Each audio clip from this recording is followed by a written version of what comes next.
বাড়িটাতে দীর্ঘদিন ধরে আমরা শুনতেছি অভিযোগ কাজকর্ম চলতেছে।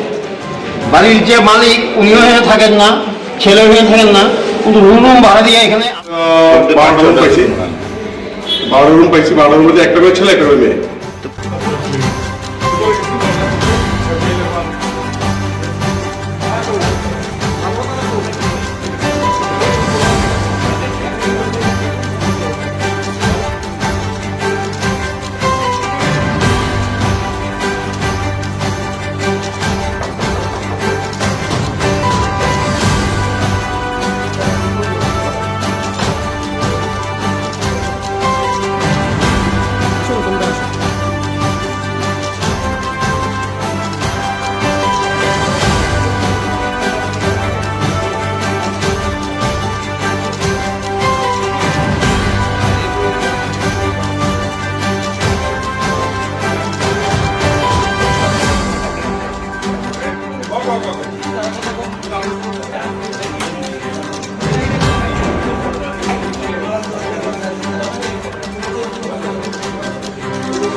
এই বাড়িটাতে দীর্ঘদিন ধরে আমরা শুনতেছি অভিযোগ কাজকর্ম চলতেছে।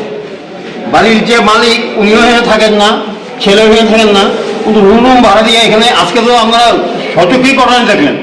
আমরা দীর্ঘদিন খবর পাইছি, দীর্ঘদিন জানানো হয়েছে সবাই, কিন্তু তারপরেও কোনো অ্যাকশন দেখছেন। আজকে তারা বিভিন্ন জায়গা থেকে কমপ্লেন গেছে, আমরা আইসি পুলিশের টানছি, পুলিশ সচক্ষে দেখছে। এই যে প্রত্যেকটা রুম ছোটো ছোটো রুম, 2 কিলো কপেল আজকে ভ্যালেন্টাইন্স ডে ভাড়া। কিন্তু আজকে আমরা ভারতবর্ষের দিনটা এত কালো দিন, আজকেই বিএসএফ মারা গেছে কতজন। আজকে যদি ভ্যালেন্টাইন্স আগরতলা শহরকে এমনভাবে রুম ভাড়া দিয়ে একটা বাড়িতে রুম ভাড়া দিয়ে এমন করে, এটা কি হোটেল না বাড়ি? বাড়ি বাড়ি তাইলে দেশে আইনকানুন কোন জায়গায় আছে? তো বাড়ির মধ্যে এরকম একটা ছোট ছোট রুম এদিক মানে দিতে পারে আপনি? এটা তো ব্যবসা।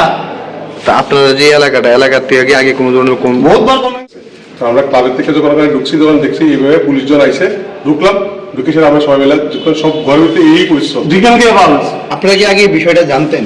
না, আমরা জানতাম না। আগে কিছু খবর আসলো যে বেশি অভিযোগ আছে, কিছু কিছু খবর আসলো, কিন্তু তার কারণেই আজকে আমরা এভাবে ঢুকছি। সবই ঘরে যখন ঢুকি, কেউ কেউ ভাই, ভাই বোন, কেউ কেউ ভাই, কেউ কেউ বোন। প্রথমে ভাই বোন পরে আমার লোক তার সাথে এঙ্গেজ করে আসতো। এটা তো হয় না। এমনকি কতগুলো রুম হবে? প্রায় আমরা এখন 12টা রুম পাইছি। 12টা রুম পাইছি। 12টার মধ্যে একটা করে ছেলে, একটা করে মেয়ে। তো বাড়ির মালিক মানে কি? বাড়ির মালিক মারা গেছে, ভদ্রমহিলা আছে নিচে, ওনার ছেলে বাইরে থাকে। আচ্ছা, তো ভাড়াটা কে দিতেছে? বাড়িটা ওনার মিস্ত্রি, বাড়ির মালিকের মিস্ত্রি দিয়েছে। আর এমনি কি কোনো ফ্যামিলি নাই? কোনো ফ্যামিলি ভাড়া নাই বাড়িতে। কপেল আমার বাবার সেক্রেটারি আছে, সবাই দেখতেছি।